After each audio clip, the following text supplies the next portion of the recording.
Graças e paz, irmãos.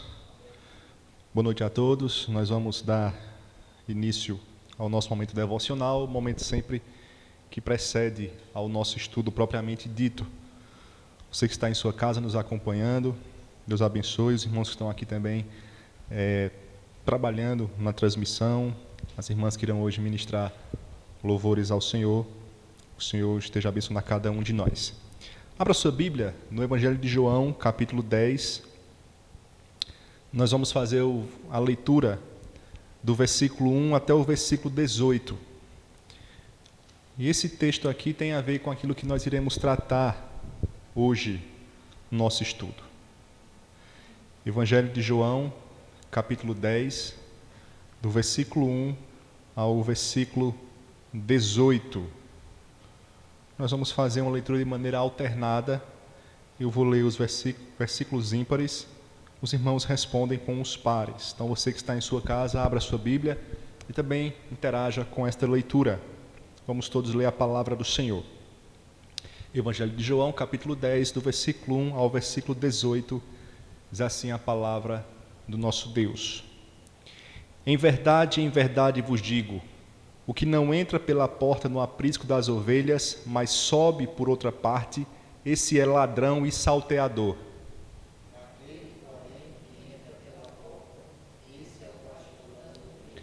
Para este o porteiro abre, as ovelhas ouvem a sua voz, ele chama pelo nome as suas próprias ovelhas e as conduz para fora.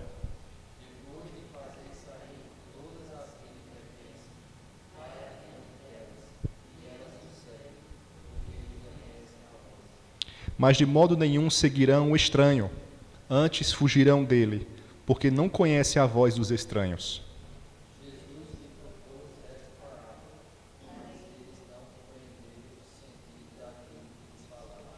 Jesus, pois, lhes afirmou de novo, em verdade vos digo, eu sou a porta das ovelhas.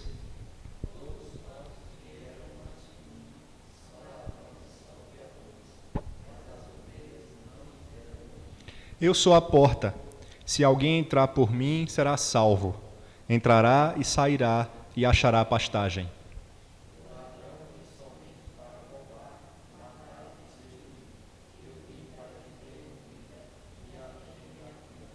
Eu sou o bom pastor dá a vida pelas ovelhas.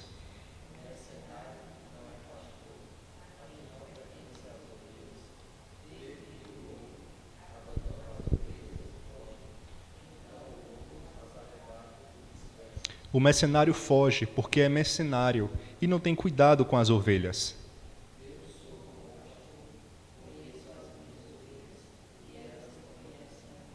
Assim como o Pai me conhece a mim, e eu conheço o Pai, e dou a minha vida pelas ovelhas.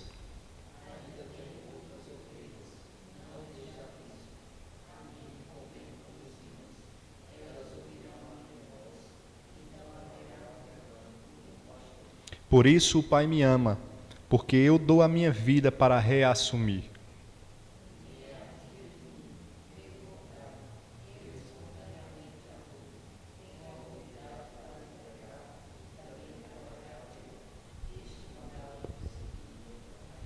Muito bem, esse é um texto muito conhecido.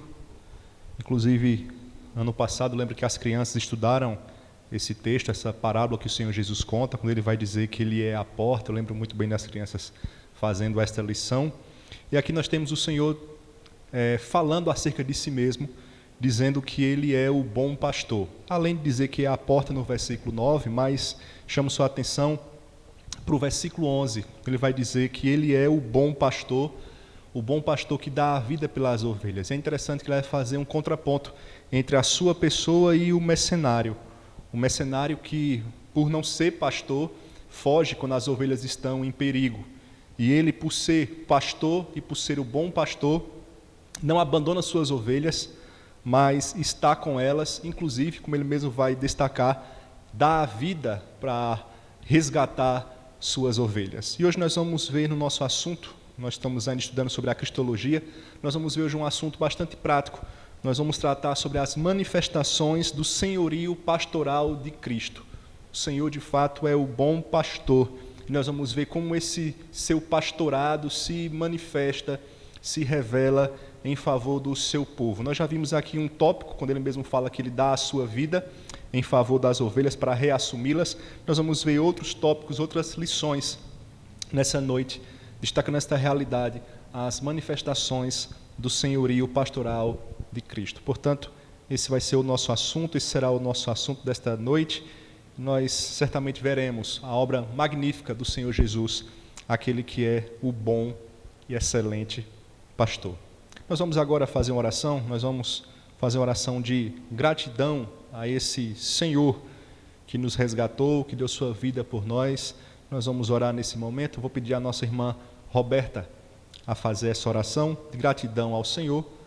Você também em sua casa esteja orando, agradecendo ao Senhor pelo Supremo Pastor.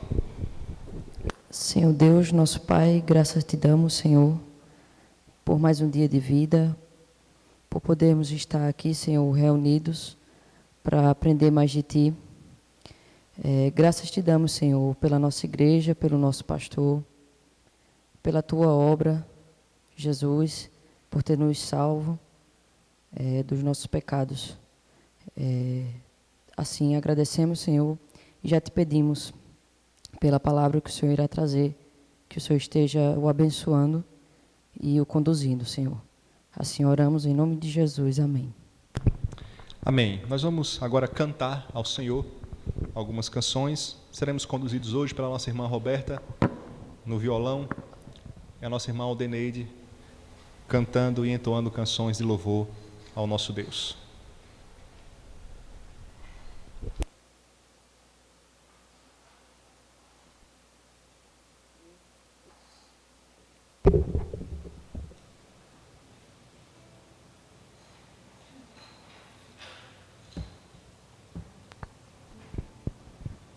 Graça e paz, irmãos. Nós vamos engrandecer o nome desse Senhor, desse bom pastor que deu a sua vida por nós. Abra o seu coração, a sua mente, a sua voz e louve ao Senhor.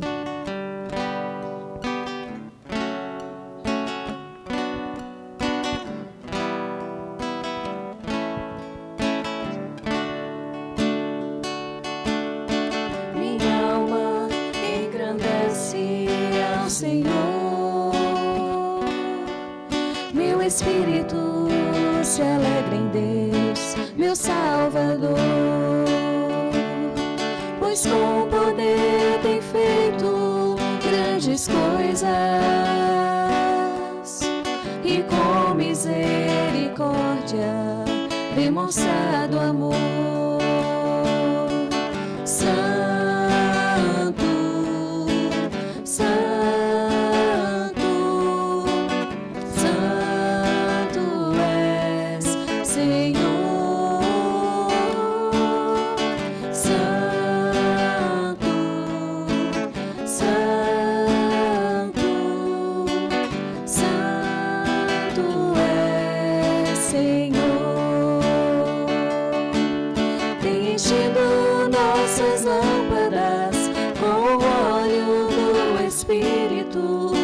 tem feito sua vide florescer,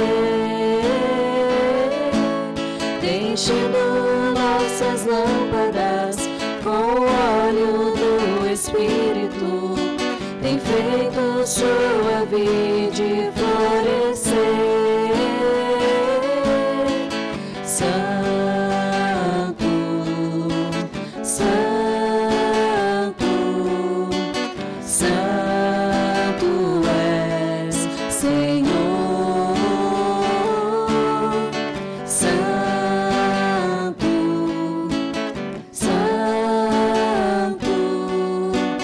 Santo és, Senhor. Amém. Meu coração transborda.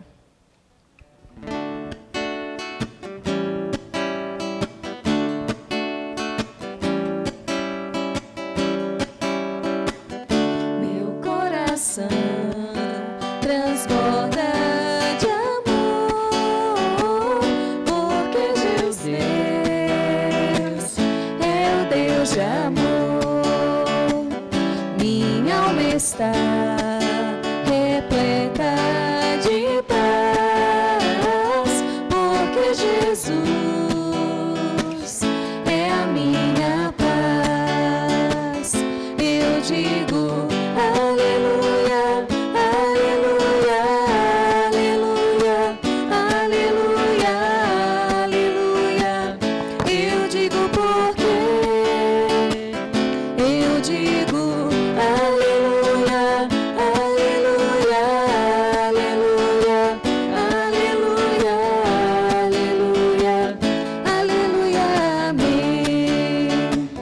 Meu coração transborda de amor, porque meu Deus é o Deus de amor. Minha alma está repleta de paz, porque Jesus é a minha paz.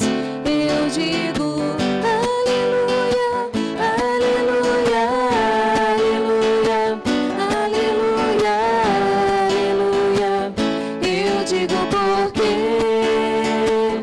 eu digo aleluia, aleluia, aleluia, aleluia, aleluia, aleluia, amém.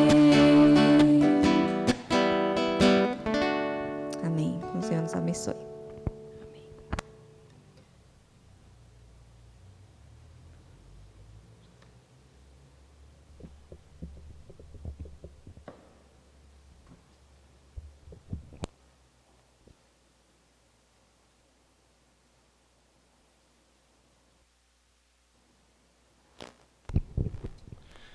Muito bem. Bom, irmãos, nós vamos, como nós falamos no momento que nós tratávamos do texto de João, capítulo 10, nós vamos tratar hoje das manifestações do senhorio pastoral de Cristo. Nós estamos tratando ainda da cristologia, esse é o nosso assunto maior, nosso assunto macro, e nós já estamos na parte final deste assunto.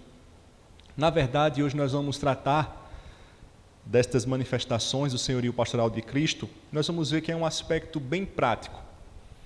Sempre que nós trouxemos um assunto da subdivisão da cristologia, nós sempre trazíamos aplicações pontuais àquele assunto. Mas hoje nós vamos iniciar, por assim dizer, a aplicação de todo o assunto da cristologia. Uma vez que a doutrina que nós estudamos, que nós aprendemos, que nós fomos lembrados durante esse tempo, como nós sempre estamos enfatizando, deve nos fazer ter uma relação pessoal com o Senhor Jesus. Então, saber quem é Jesus Cristo, a sua pessoa, a sua excelência, a sua obra, isso deve fazer com que a gente se aproxime mais do Senhor, nos aproximemos mais dele e vivamos sob o seu cuidado, sob o seu senhorio, sob o seu pastoreio, porque há uma relação entre Jesus como pastor, como ele mesmo atesta de si mesmo, e o seu povo como sendo suas ovelhas.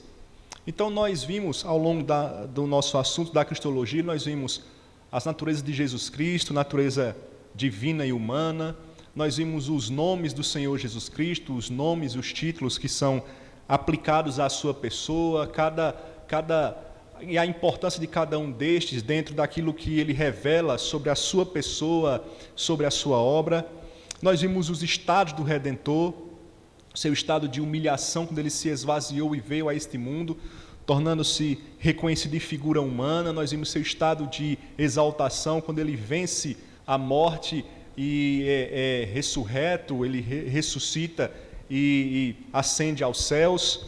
Nós vimos também os ofícios de Cristo, o ofício profético, o ofício sacerdotal, o ofício real, que nós terminamos na última quinta-feira.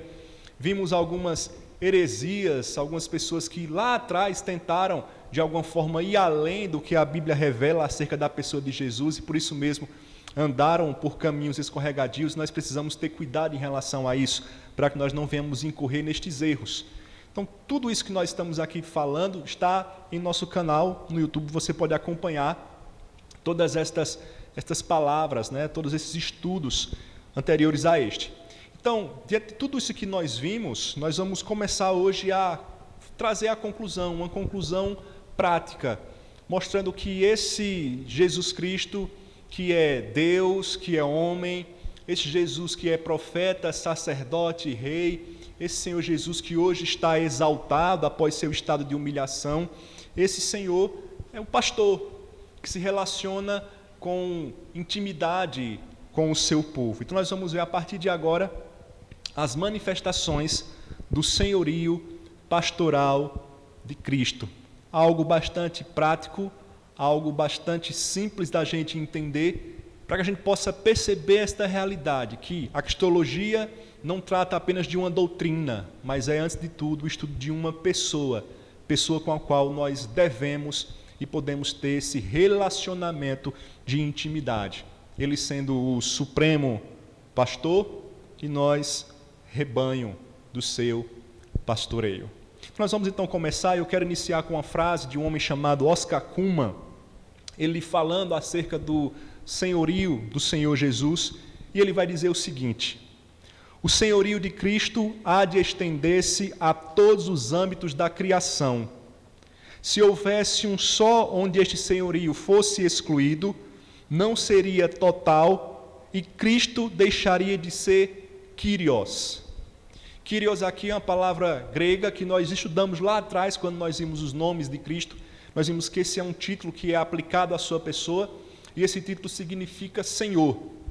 Esse título é a versão grega do nome hebraico Adonai, que era aplicado a Deus no Antigo Testamento. Então, quando nós vimos isso naquela ocasião, nós dissemos que o fato do Senhor Jesus ser chamado de Kyrios, a forma grega do hebraico Adonai, manifesta assim a sua divindade. Então, Oscar Cullmann ele vai usar essa realidade e vai dizer, e aí eu vou repetir essa frase como introdução do nosso estudo: o senhorio de Cristo há de estender-se a todos os âmbitos da criação. Se houvesse um só onde este senhorio fosse excluído, não seria total, e Cristo deixaria de ser Kyrios, ou seja, Jesus Cristo é Senhor.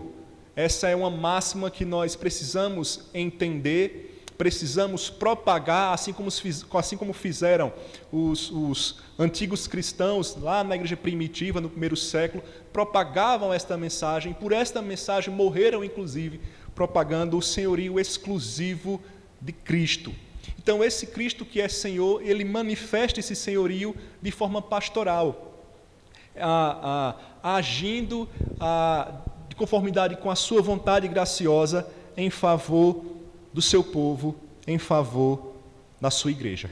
Sendo assim, nós vamos começar agora a ver essas manifestações desse senhorio. E aí nós podemos perceber, biblicamente, alguns desses aspectos deste senhorio do pastoral de Cristo para com a sua igreja. Nós podemos perceber biblicamente alguns desses aspectos. Iremos iniciar então a partir de agora. Em primeiro lugar, Cristo manifesta este aspecto do seu senhorio pastoral para com a sua igreja, em primeiro lugar, salvando-nos conforme o decreto eterno de Deus. Cristo manifesta então este senhorio pastoral para com a sua igreja, salvando o seu povo conforme o decreto eterno de Deus.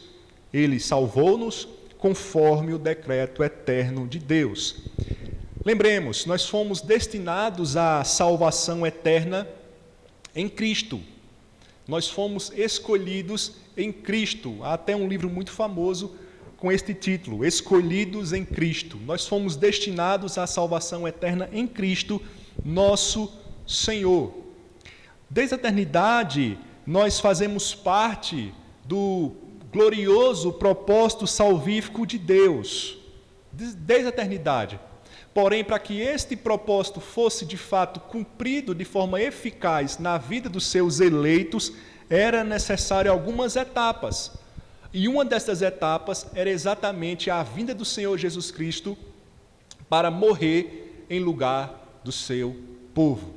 Perceba, irmãos, a eleição divina, o decreto da eleição, determinava também a necessidade de Jesus Cristo vir a esse mundo e morrer. Porque não há salvação sem a pessoa de Jesus Cristo. É importante entendermos isso. Por quê? Porque algumas pessoas, de forma equivocada, entendem a doutrina da eleição, da predestinação, de forma errada. Elas dizem assim, já que Deus elegeu um indivíduo, então ele está salvo de qualquer forma, então a gente não precisa nem pregar o Evangelho. Para que pregar o Evangelho? Para que anunciar o Evangelho? Se ele já está salvo, se ele já foi escolhido. Ele foi escolhido e ponto final. Ele já está salvo. Essa não é a verdade. Ele foi escolhido para receber a salvação, mas foi necessário algumas manifestações, inclusive a própria morte do Senhor Jesus Cristo. A eleição é na eternidade, ou foi na eternidade, mas a execução desta obra de redenção deu-se no tempo e no espaço, quando Jesus veio a esse mundo, e aí a sua obra culminou na cruz.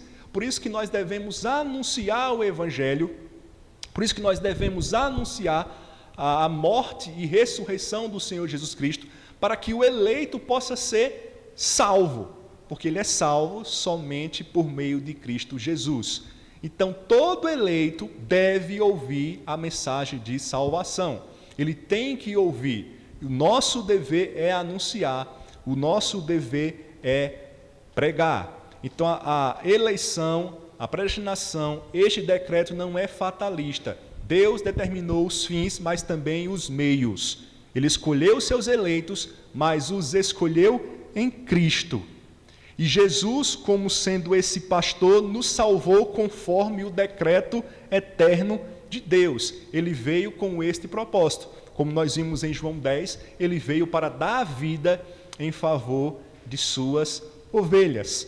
Sendo assim, a primeira manifestação do senhorio pastoral de Cristo para com a sua igreja é: Jesus Cristo nos salvou conforme o decreto eterno de Deus. Nós vamos ler alguns textos que corroboram com esta verdade, com isso que nós estamos tratando até o presente momento. Jesus Cristo como sendo aquele que realizou o plano da redenção, que nós fomos salvos na pessoa do Senhor Jesus Cristo.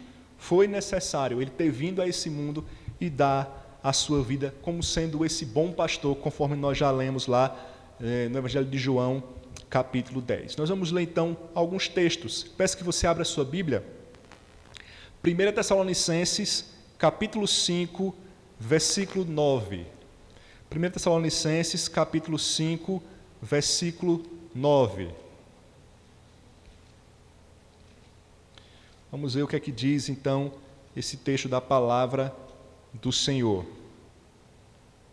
Diz assim: porque Deus não nos destinou para a ira, mas para alcançar a salvação mediante nosso Senhor Jesus Cristo.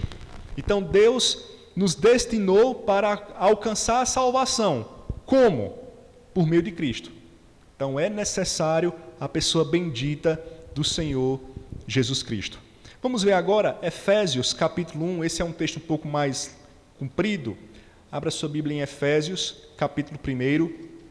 Nós vamos ver esta salvação sendo então posta em prática, as três pessoas da Trindade atuando em prol da salvação do eleito. Ou seja, Deus escolheu antes da fundação do mundo, mas foi necessárias várias etapas, por assim dizer, e nós vamos ver então o papel do Pai e o papel do Filho, chamando sua atenção, e veremos também o papel do Espírito Santo. Efésios capítulo 1, do versículo 3 ao versículo 14, diz assim a palavra do Senhor. Bendito Deus e Pai de nosso Senhor Jesus Cristo, que nos tem abençoado com toda sorte de bênção espiritual nas regiões celestiais em Cristo, assim como nos escolheu nele, ou seja, em Cristo, como nós já estamos destacando, antes da fundação do mundo, para sermos santos e irrepreensíveis perante ele, e em amor nos predestinou para ele, para a adoção de filhos por meio de Jesus Cristo, segundo o beneplácito de sua vontade, para louvor da glória de sua graça, que ele nos concedeu gratuitamente no amado, no qual temos a redenção, pelo seu sangue, a remissão dos pecados, segundo a riqueza da sua graça, que Deus derramou abundantemente sobre nós, em toda a sabedoria e prudência, desvendando-nos o mistério da sua vontade, segundo o seu beneplácito que propusera em Cristo, de fazer convergir nele, na dispensação da plenitude dos tempos, todas as coisas, tanto as do céu como as da terra.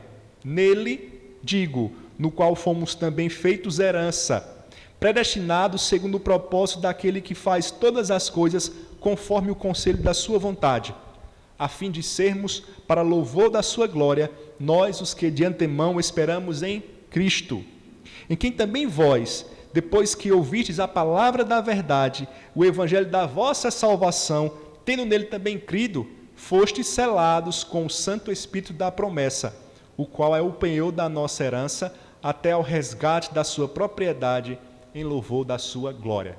Então aqui nós temos um texto riquíssimo, nós temos Paulo bendizendo ao Senhor, aqui portanto é uma doxologia, ele está adorando, ele está bendizendo a Deus, e ele está bendizendo pelo fato do Senhor estar empenhado na salvação, a Trindade está empenhada.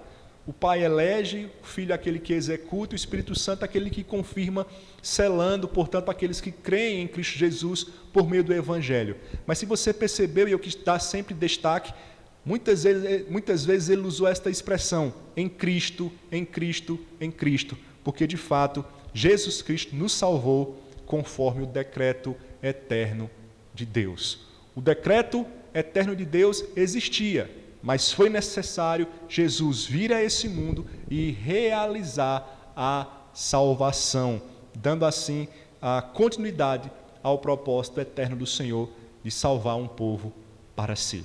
Portanto, em primeiro lugar, a primeira manifestação, o primeiro aspecto do senhorio pastoral de Cristo para com a sua igreja é exatamente salvar o seu povo, salvar a sua igreja, conforme o decreto eterno de Deus. Em segundo lugar, Jesus Cristo como esse Senhor, esse pastor, agindo em favor da sua igreja. Em segundo lugar, ele nos concede o dom da vida. Ele nos concede o dom da vida.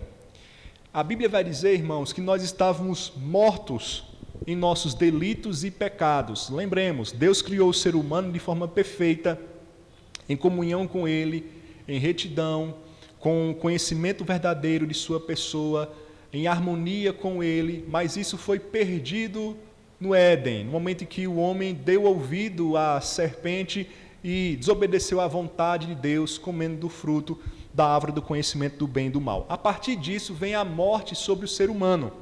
Então, a partir da queda, todo ser humano está morto em seu delito e pecado. Sendo assim, nós éramos, por natureza, inimigos de Deus. Este era o terrível quadro de toda a raça humana, inimigos de Deus, mortos em seus delitos e pecados. Porém, entretanto, em que pese esta realidade, Jesus Cristo veio a este mundo. Com qual propósito? Ele veio para nos conceder vida. E vida como, irmãos? Vida em abundância. O que é que significa vida em abundância? É a vida que começa a ser vivida no presente e se estende por toda a eternidade. É ter novamente comunhão com Deus. É ter novamente um relacionamento com Deus, que havia sido quebrado, como nós dissemos, e agora foi restabelecido por meio de Cristo. É ter paz com Deus. Esta é a vida abundante que nós podemos já experimentar aqui. E devemos começar a experimentar aqui. Comunhão com Deus, paz com Deus, a benevolência de Deus, o favor de Deus. Mas isso tudo irá culminar na eternidade. Na eternidade, onde estaremos vendo o Senhor na presença ou na face de Cristo. Estaremos vendo Deus na face de Cristo. Inundados pela sua glória. Esta é a vida abundante. Infelizmente, nós sabemos que algumas pessoas, de forma equivocada, dizem que a vida abundante do cristão é o cristão não adoecer, não ter problemas, o cristão ter riquezas nesse mundo. Interessante que Jesus fala exatamente o contrário. Ele manda a gente juntar tesouros no céu e não neste mundo. Então, Jesus Cristo foi aquele que concedeu-nos o dom da vida. O dom da vida, o fato de sermos novamente regenerados. Daí vem a ideia de regeneração, de nascer de novo, tal qual ele falou para Nicodemos no Evangelho de João, capítulo 3. Então, Jesus veio a esse mundo para nos conceder vida. Do contrário, estaríamos mortos em nossos delitos e pecados. Então, perceba, somente aquele que tem Jesus Cristo é que tem a vida. Quem tem o Filho tem a vida. Quem não tem um filho não tem a vida. Então, se há alguém que não tem Jesus Cristo, embora ele possa estar vivo fisicamente, embora ele possa mover-se na sociedade, embora ele possa destacar-se na sociedade, ser uma mente brilhante, pessoa de várias realizações, mas se ele não tem Cristo, ele está morto em seus delitos e pecados. Por isso é necessário anunciarmos o Evangelho, porque este tal, sendo eleito, receberá o dom gratuito da vida que Deus dá por meio do seu Filho Jesus Cristo. Nós vamos ler aqui alguns textos e agora eu vou pedir a ajuda dos irmãos que estão aqui presentes. Romanos 3, 23 e Romanos 6, 23. Romanos 3, 23 e Romanos 6, 23. E depois, Evangelho de João, capítulo 10, versículos 10 e 11, que nós já lemos, mas é sempre bom reafirmar esta verdade maravilhosa. Romanos capítulo 3, 23 e 6, 23 vai ser Paulo, e Evangelho de João capítulo 10, versículos 10 e 11, Aldeneide. Pode ler. Pois todos pecaram e carecem da glória de Deus.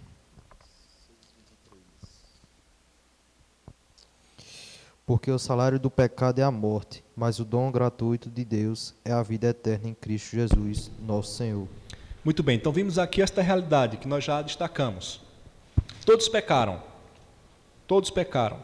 carecem da glória de Deus.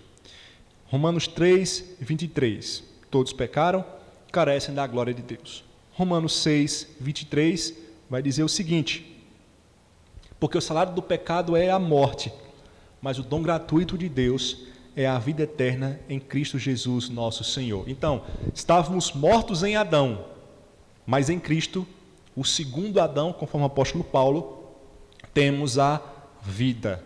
Recebemos o dom gratuito de Deus, a vida eterna que está em nosso Senhor Jesus Cristo. Evangelho de João, capítulo 10, versículos 10 e 11. O ladrão vem somente para roubar, matar e destruir. Eu vim para que tenham vida e a tenham em abundância. Eu sou o bom pastor. O bom pastor dá a vida pelas ovelhas. Então perceba aí que ele vai fazer esse contraponto entre o ladrão, e é interessante que algumas pessoas dizem que o ladrão é o diabo, mas o texto não fala sobre isso. É o ladrão, realmente. O ladrão vem para roubar, matar e destruir. Em nenhum momento ele vai trazer uma ligação com o diabo. É o ladrão, ele está usando esta figura do ladrão que não entra pela porta, porque é ladrão. Ele está fazendo o contraponto entre o ladrão e o pastor e vai dizer que ele é o pastor. Mas o ladrão aí ele não está referindo-se ao diabo de forma alguma. Mas destacando que ele está dizendo que ele é o pastor e que ele dá a vida. Então Jesus Cristo, nesse senhorio pastoral, ele nos concede o dom da vida.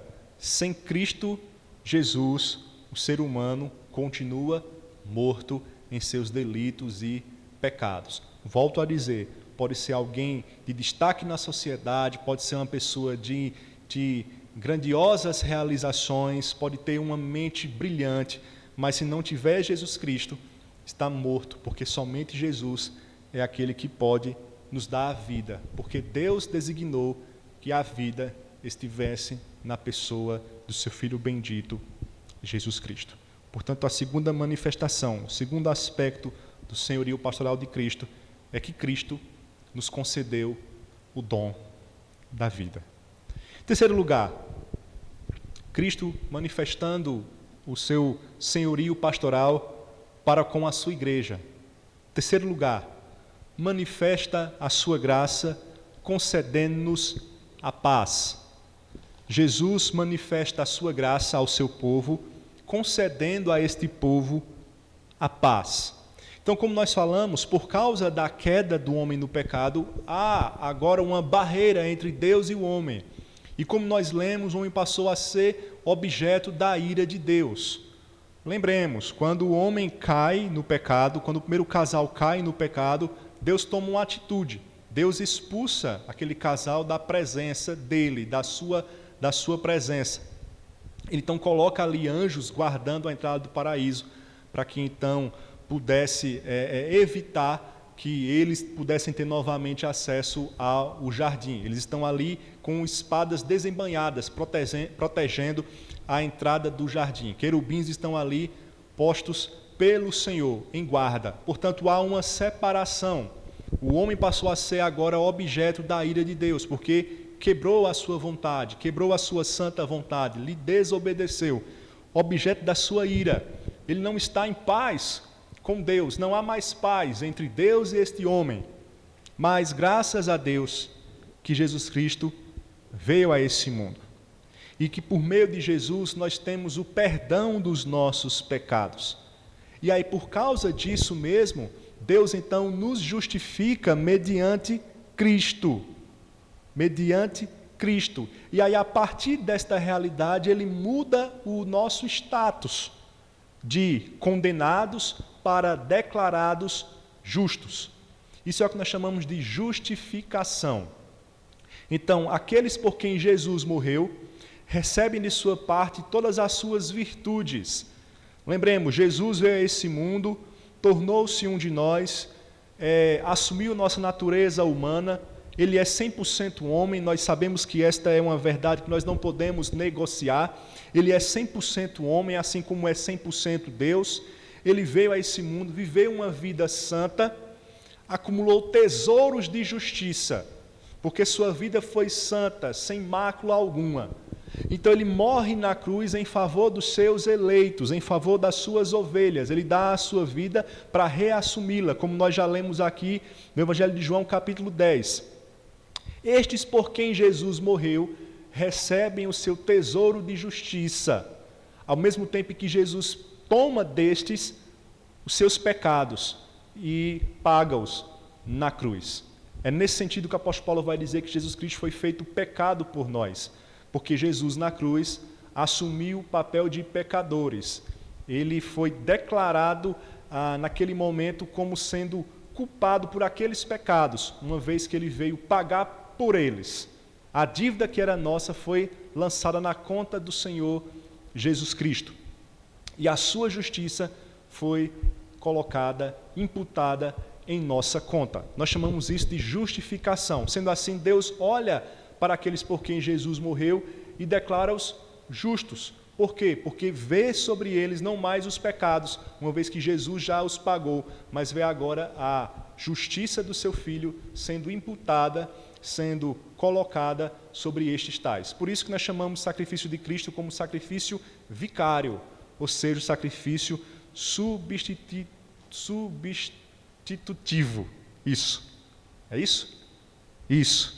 Porque ele substituiu na cruz a nós, pecadores. E a partir desta realidade, ele nos concede paz, porque por meio de Cristo nós temos paz com Deus. Por meio de Jesus Cristo, nós temos paz com Deus. Portanto, quem não tem Jesus Cristo, quem não tem o Senhor Jesus, continua sendo objeto da ira de Deus. Ah, pastor, mas como assim continua sendo objeto da ira de Deus, se o próprio Senhor Jesus vai dizer lá em Mateus que o seu Pai faz vir chuva sobre bons e maus? Então, como é que Deus pode ter a quem ele demonstra este favor como objeto da sua ira? Quando nós ouvimos o Senhor Jesus falando que Deus faz vir a sua chuva sobre bons e maus, e o sol nasce sobre bons e maus, isso fala muito mais de Deus, a respeito de Deus e do seu caráter, do que do homem. Deus em seu caráter é santo, é bondoso, é gracioso, e ele então faz isso, ele manifesta o seu favor. Mas não significa dizer com isso que ele esteja aprovando o comportamento desses que estão vivendo contrários à sua vontade. É o que acontecia com o povo de Israel. O povo de Israel, durante a caminhada, Como nós falamos recentemente, um povo de dura cerviz, um povo que estava afrontando a Deus com suas murmurações. Foi o que Deus fez? Consumiu o povo durante 40 anos no deserto, muito embora aquele povo recebesse da parte de Deus todos os dias o maná, recebesse as codornizes em alguns momentos, a carne, recebesse a água em alguns momentos. Deus cuidava com a coluna de fogo e de nuvem, protegendo do calor e do frio, mas o povo, embora abençoado, o povo não era aprovado. E aquele povo, aquela geração, pereceu no deserto e entrou apenas na terra prometida os filhos daquela geração e Josué e Caleb, que saíram do Egito. Então Deus, ele é assim, ele é gracioso, ele é bondoso. Então ele manifesta a sua bondade e o seu favor. Mas o principal é que você não busque as bênçãos de Deus, mas busque ser aprovado por Deus e busque ter paz com Deus. Mais do que o seu favor, ter a paz de Deus e a paz com Deus. E isso é possível através do Senhor Jesus Cristo. Deus perdoa os nossos pecados, os quais foram pagos definitivamente por Cristo. Assim, Deus decretou nos justificar por meio dos méritos de Cristo. Somente a partir desta realidade podemos ter paz com Deus. Vamos ler alguns textos de Romanos que atestam desta realidade. Romanos capítulo 5, versículos 1 e 2. Romanos 5, versículos 1 e 2. Roberta, por favor.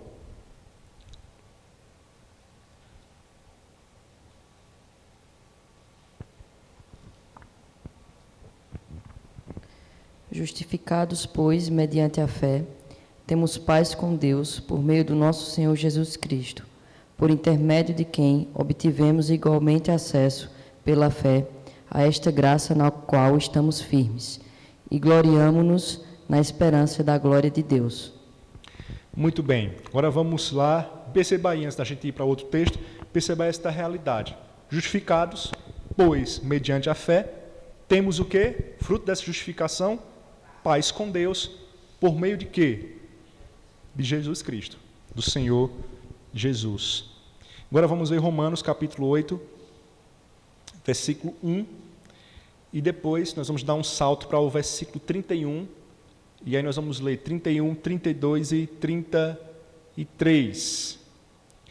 Então, Romanos 8, 1, e do 31 ao 33, Aldeneide, por favor.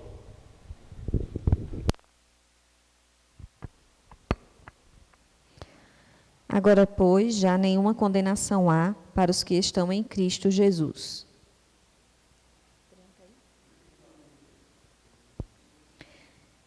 Que diremos, pois, à vista dessas coisas?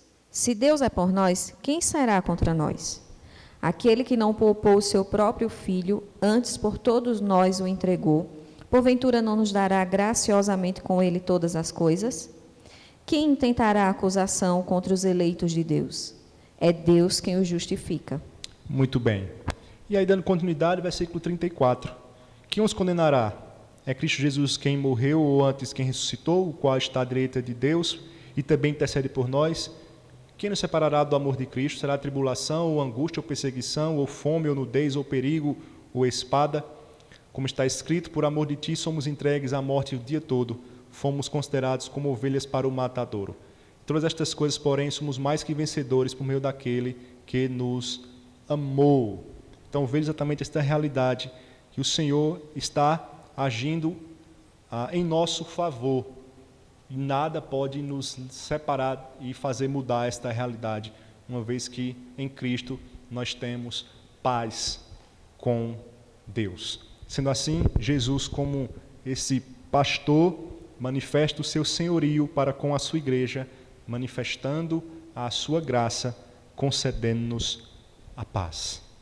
Quarto lugar, o quarto aspecto do senhorio pastoral de Cristo para com a sua igreja. Jesus é aquele que nos confirma. Jesus é aquele que nos confirma. Como assim aquele que nos confirma? Vou explicar. Deus, em sua graça, chama eficazmente o seu povo constituindo assim a sua igreja. A estes, Deus confirma em sua fé, fazendo-os amadurecer, crescendo de forma progressiva até a consumação de sua obra em nós. Assim, os que creem são confiados ao Senhor, e o próprio Senhor concluirá a sua obra salvadora em nós. Como assim, pastor? Os que creem são confiados ao Senhor, e o próprio Senhor concluirá a sua obra salvadora em nós, e a obra da salvação não está completa, não está estabelecida? Irmãos, nós já fomos salvos, mas ainda estamos sendo salvos. Como assim? Nós fomos salvos da condenação do pecado. Nós acabamos de ver a questão da justificação. Justificados, pois, mediante a fé, nós temos paz com Deus. Nós somos justificados da condenação do pecado. Não há mais nenhum escrito de dívida contra nós. Então, nós temos a salvação. Mas ainda estamos sendo salvos da presença do pecado. Isto é, santificação. Ou seja, nós lutamos contra o pecado, embora já perdoados de forma cabal, mas ainda nesta realidade vigente, lutamos contra o pecado. O pecado está presente inclusive em nós, os nossos desejos, na nossa carne. Lembrando que carne nós estamos nos referindo à natureza. Então nós estamos lutando, estamos sendo salvos da presença do pecado, ou do domínio do pecado. E seremos salvos um dia da presença do pecado, quando na glorificação o Senhor irá transformar-nos, irá nos glorificar, e seremos semelhantes a Jesus Cristo no que diz respeito à sua natureza humana. Ou seja, nós não teremos mais em nosso ser marcas, sequelas ou ação do pecado. Então, fomos salvos da condenação do pecado, estamos sendo salvos do domínio do pecado. O pecado não tem mais domínio sobre nós, mas nós ainda estamos sujeitos a ele, temos que lutar contra ele. Isso se chama santificação. E seremos salvos da presença do pecado quando o Senhor Jesus voltar. Isso nós chamamos de glorificação. Então, nesse sentido, quando nós formos glorificados, é que esta obra estará completa. Nos decretos de Deus, no desígnio de Deus, sim, já estamos inclusive glorificados. Paulo escreve nesses termos no livro de Romanos, vai falar sobre isso. Ele coloca esses verbos lá no passado. Por exemplo, aqui no capítulo 8, ele vai dizer o seguinte, 8:28 até 30. Sabemos que todas as coisas cooperam para o bem daqueles que amam a Deus, daqueles que são chamados segundo o seu propósito. Portanto, aos que de antemão conheceu, também os predestinou para serem conformes à imagem de seu Filho, a fim de que ele seja o primogênito entre muitos irmãos. Chamo sua atenção agora para o versículo 30. E aos que predestinou, a esses também chamou, e aos que chamou, a estes também justificou, e aos que justificou, a estes também glorificou. Então ele coloca no passado a ideia de glorificação, mesmo sendo um evento futuro. Por que ele coloca no passado? Porque isto é certo. Deus decretou e ninguém pode mudar o decreto de Deus. Então é tão certo que ele já coloca no passado. Mas no que tange a nossa realidade, a nossa vivência, nós estamos aguardando esta glorificação. E nesta glorificação, a obra da salvação será então concluída em nós. Tá certo? Então, pastor, nós não estamos salvos? Estamos, mas essa salvação irá se manifestar de forma cabal quando nós formos glorificados. Mas você que já foi justificado, você que nasceu de novo, você que foi regenerado, você pode ter tranquilidade quanto a esta realidade, porque aquele que foi predestinado, conforme é o versículo 30 de Romanos 8, ele foi predestinado, ele foi chamado, ele foi justificado, e ele foi, segundo o apóstolo Paulo, já glorificado, embora ele o será no futuro, quando Jesus Cristo voltar. Mas é algo tão certo que ele já colocou no passado. Isso é que significa dizer que o Senhor é aquele que irá concluir a sua obra salvadora em nós. Mas nós podemos ter essa certeza de que o Senhor Jesus é aquele que nos confirma. Ele morreu por nós e ninguém pode nos tirar da sua mão.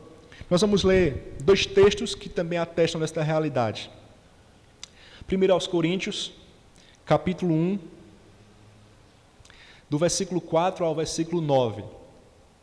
1 aos Coríntios, capítulo 1, do versículo 4 ao versículo 9, e Filipenses 1:6.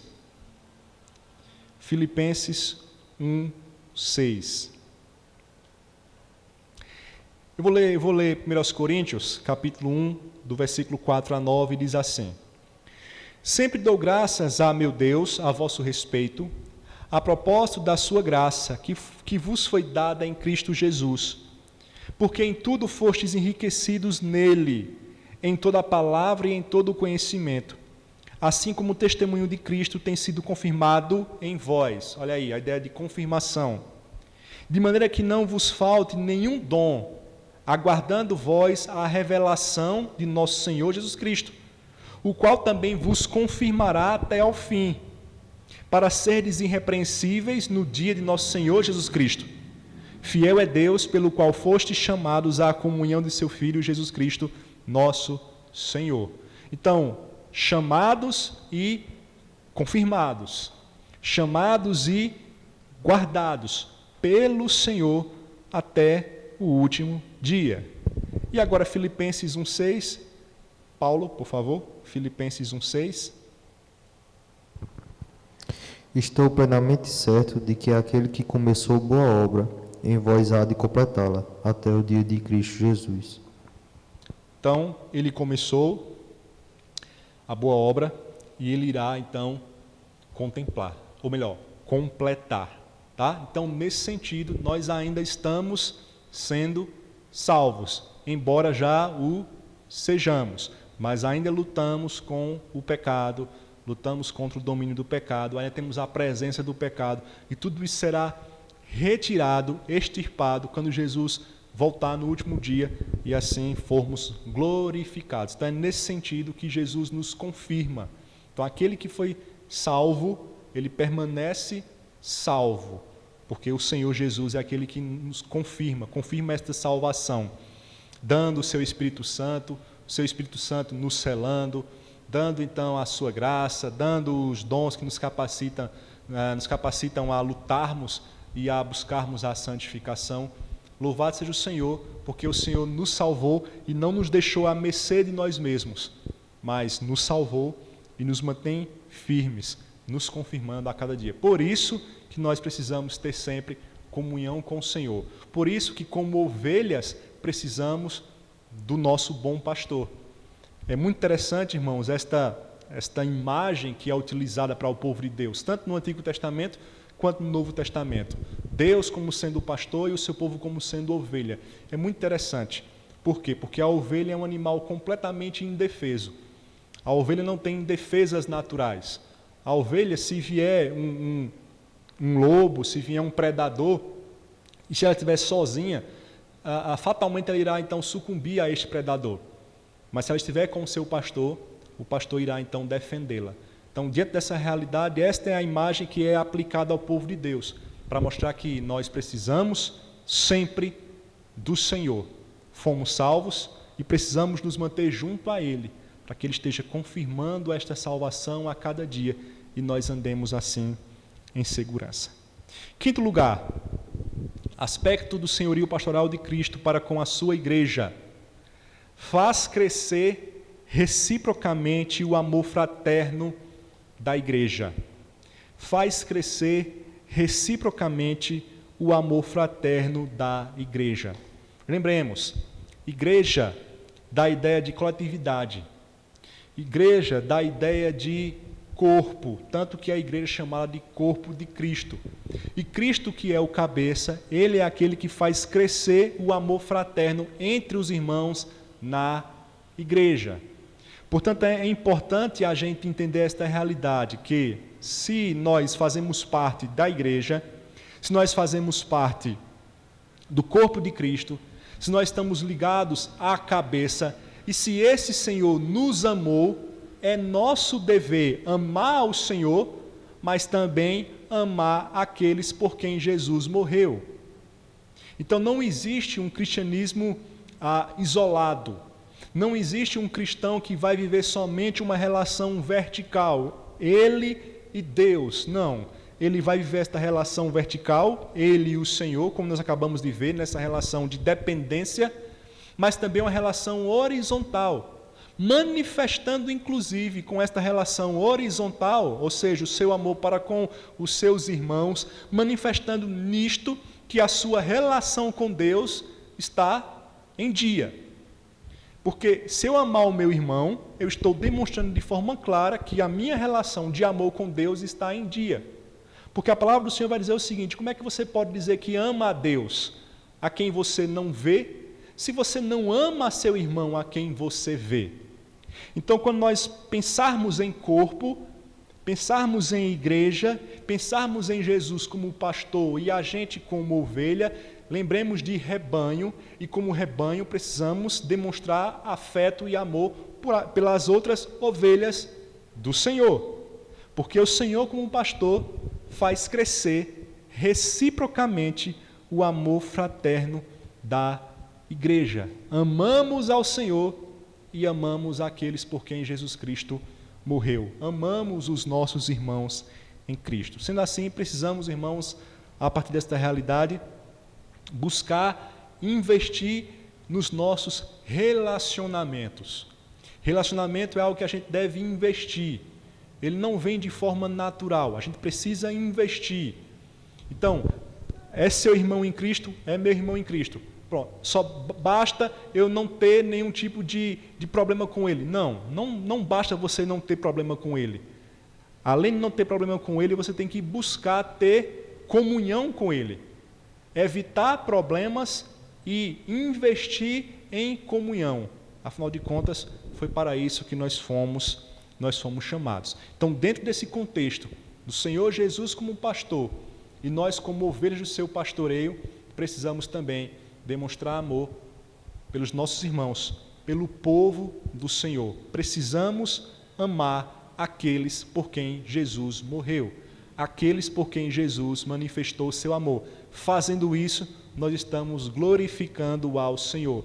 Portanto, invista na comunhão, invista no seu relacionamento com o seu irmão, invista, busque conhecer, busque se aprofundar, busque orar, busque viver em comunhão, porque isso é grato diante de Deus. Vamos ler dois textos, alguns versículos que estão contidos nestes textos. Primeiramente, Evangelho de João, capítulo 13, versículos 34 e 35, Roberta. Evangelho de João, capítulo 13, versículos 34 e 35, e depois, Aldeneide, 1 Tessalonicenses, capítulo 1, versículos 11 a 13. Pode ler. Novo mandamento vos dou, que vos ameis uns aos outros, assim como eu vos amei, que também vos ameis uns aos outros. Nisto conhecerão todos que sois meus discípulos, se tiverdes amor uns aos outros. Pronto, então Jesus falando sobre isso aí. Novo mandamento vos dou, que vos ameis uns aos outros. Como assim novo mandamento? Foi Jesus que trouxe esse mandamento? Não, nós já tratamos recentemente, quando falamos sobre amor ao próximo, no Sermão do Monte, que esta ideia de amar ao próximo se encontra lá na lei, lá em Levítico já traz este mandamento, amar o próximo como a si mesmo. Então, por que Jesus chama de novo mandamento? Porque Jesus vai dar uma dignidade especial a ele. Jesus vai tratá-lo com honra, Jesus vai honrá-lo. E aí no versículo 35, ele vai dizer que nisto conhecerão todos que sois meus discípulos, se tiverdes amor uns aos outros. Perceba então que seremos reconhecidos como discípulos do Senhor Jesus, não se tivermos manifestações de poder, coisas espetaculares, milagres, sinais. Não. Jesus está dizendo que os outros irão conhecer que nós somos discípulos dele se nós tivermos amor uns para com os outros. Então, amar o nosso irmão não é opcional. Ah, não, eu não quero me envolver na comunhão. Ah, eu não quero me relacionar. Eu não quero me entregar muito. Não é opcional. É cristianismo em prática.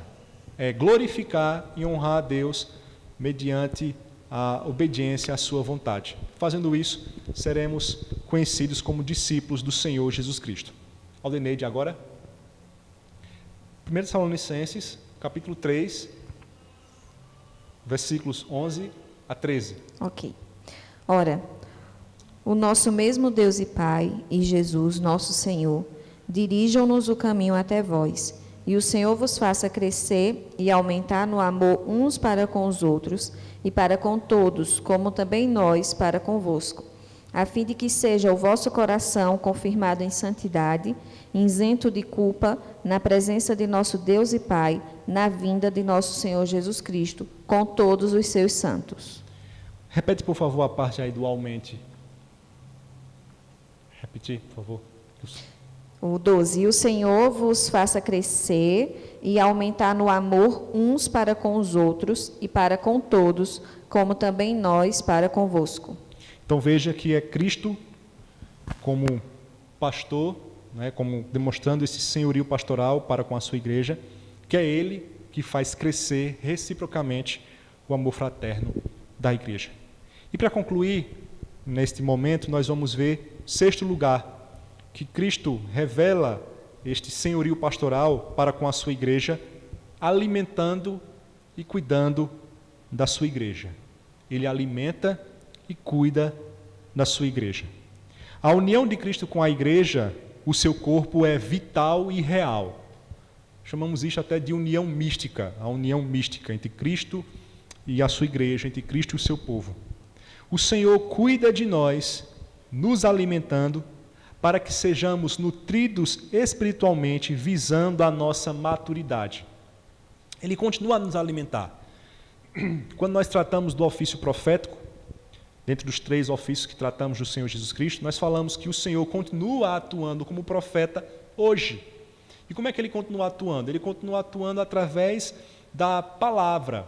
Uma vez que nós lemos a palavra, então Ele é aquele que abre o nosso entendimento por meio do seu Espírito Santo.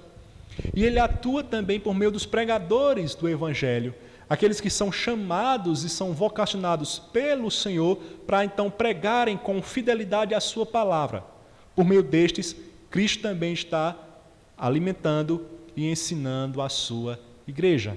Então, Cristo alimenta e cuida da sua igreja. Ele não apenas alimentou quando esteve aqui pregando seus maravilhosos sermões, trazendo seus ensinos que maravilhavam as multidões, mas Ele continua alimentando e cuidando a sua igreja ainda hoje, através do seu Espírito que está na igreja, através dos seus ministros que pregam de forma fiel a sua palavra. Nós vamos ler agora Efésios capítulo 5, versículo 29, texto que destaca essa realidade do Senhor cuidando da sua igreja. Efésios 5, 29, eu mesmo vou fazer a leitura desse texto. Diz assim, eu vou ler o 28 para a gente entender o contexto. Assim também os maridos devem amar a sua mulher como ao próprio corpo. Quem ama a esposa, a si mesmo se ama. Porque ninguém jamais odiou a sua própria carne, antes a alimenta e dela cuida. Presta atenção aqui agora. Como também Cristo o faz com a igreja. Então veja, porque ninguém odiou a própria carne, antes a alimenta e dela cuida. Ou seja, você se alimenta e você se cuida. Aí ele vai dizer, como também Cristo o faz com a igreja. O que é que Cristo faz com a igreja então? Cristo alimenta e cuida da sua igreja. Então, Jesus, como sendo este pastor, ele então manifesta esse senhorio pastoral, alimentando e cuidando da sua igreja. Sobre cuidado, nós vimos recentemente, até na última semana mesmo, quando falamos do ofício real do Senhor Jesus, nós vimos que o Senhor, como rei, ele governa protegendo, visando guardar o seu povo das intempéries, das dificuldades, das oposições que se levantam. Ele governa com um cetro de ferro sobre aqueles que se levantam contra o seu povo nós não vamos destacar muito isso, uma vez que tratamos tão recentemente.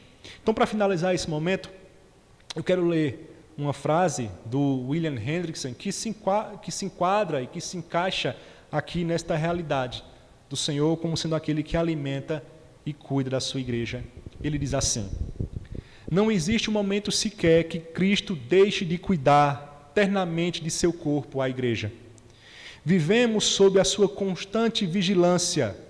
Seus olhos estão constantemente sobre nós, desde o início até o final do mesmo, desde o início do ano até o final do mesmo. Portanto, lancemos sobre ele toda a nossa ansiedade, convencidos de que somos objetos de sua solicitude pessoal, objetos de sua muito especial providência. Então saiba que não existe momento sequer que Cristo deixe de cuidar ternamente de seu corpo, a igreja.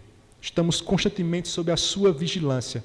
Seus olhos estão constantemente sobre nós, desde o início do ano até o final do mesmo.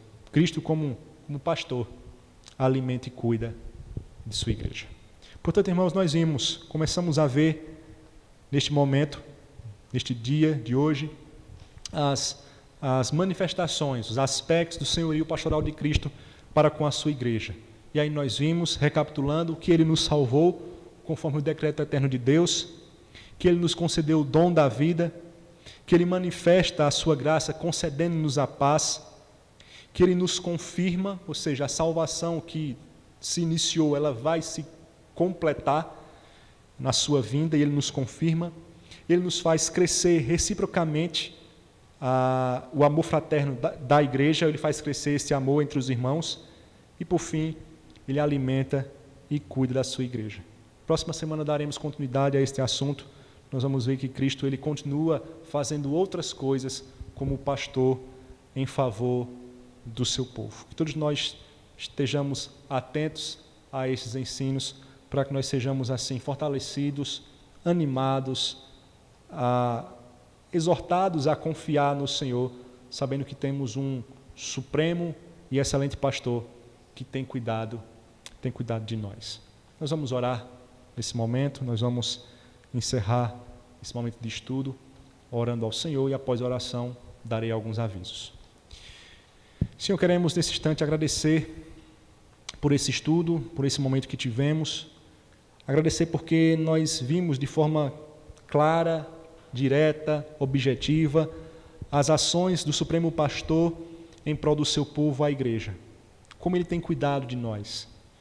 Ele não apenas veio a este mundo e morreu por nós e se livrou, por assim dizer, da sua missão e se distanciou do seu povo. Não. Ele morreu, Ele cumpriu a sua missão, mas Ele tem o seu coração posto no seu povo. Isso faz com que Ele continue cuidando, zelando, abençoando de forma abundante o seu povo, a igreja. Deus, que a gente, como membro da igreja, como membro deste corpo, possamos entender esta realidade e, a partir disso, viver uma vida de gratidão e de serviço ao Senhor. Porque iremos, ó Deus, responder a estas benevolências que nós vimos se dedicarmos mais e mais a nossa vida a Ti. Não temos, ó Deus, como pagar por tão grande amor. Nada que façamos irá pagar aquilo que Jesus realizou e tem realizado em nosso favor. Mas, ó Deus, mesmo sem podermos fazer isto de forma plena, dá-nos, ó Deus, o constrangimento de vivermos uma vida para o Senhor, devotando assim, ó Deus, os nossos melhores sonhos, desejos, vontades, pensamentos, nosso vigor em favor da Tua obra, em favor do Senhor, para que assim honremos ao Senhor durante toda a nossa vida, não apenas no ambiente eclesiástico, mas também lá fora, nas nossas relações interpessoais, no nosso trabalho. Ó Deus, em tudo, ó Deus, vivamos como ovelhas do Senhor, ovelhas que obedecem e que honram e que trazem alegria ao Supremo Pastor. Nos abençoa nesse sentido, que o amor de Cristo nos constrange a cada dia para vivermos mais e mais dedicados ao Senhor e à Tua obra. Abençoa, ó Deus, nossos irmãos que nos acompanharam esta noite. Obrigado por tudo. Que o Senhor esteja também nos livrando, nos guardando de todo o mal. Essa é a nossa oração, em nome do Senhor Jesus. Amém. Irmãos, avisos, amanhã, 17 horas, o nosso programa de rádio, ouça e divulgue, também será transmitido no nosso canal no YouTube. E no domingo retornaremos com os nossos trabalhos. 9 da manhã, Escola Bíblica Dominical, então presencial, todos aqui no templo. Vamos dar continuidade a esse momento tão importante que nós temos de aprendermos nas classes. Temos as classes das mulheres, dos homens, jovens, crianças. Então nós vamos retomar, graças ao Senhor, próximo domingo, 9 da manhã, então não falte. E próximo domingo também teremos o nosso culto solene.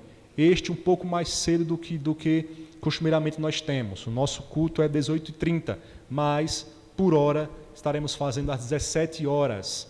Então, próximo domingo, 17 horas, o nosso culto de adoração ao Senhor. Então esteja aqui, porque na ocasião iremos também celebrar a ceia.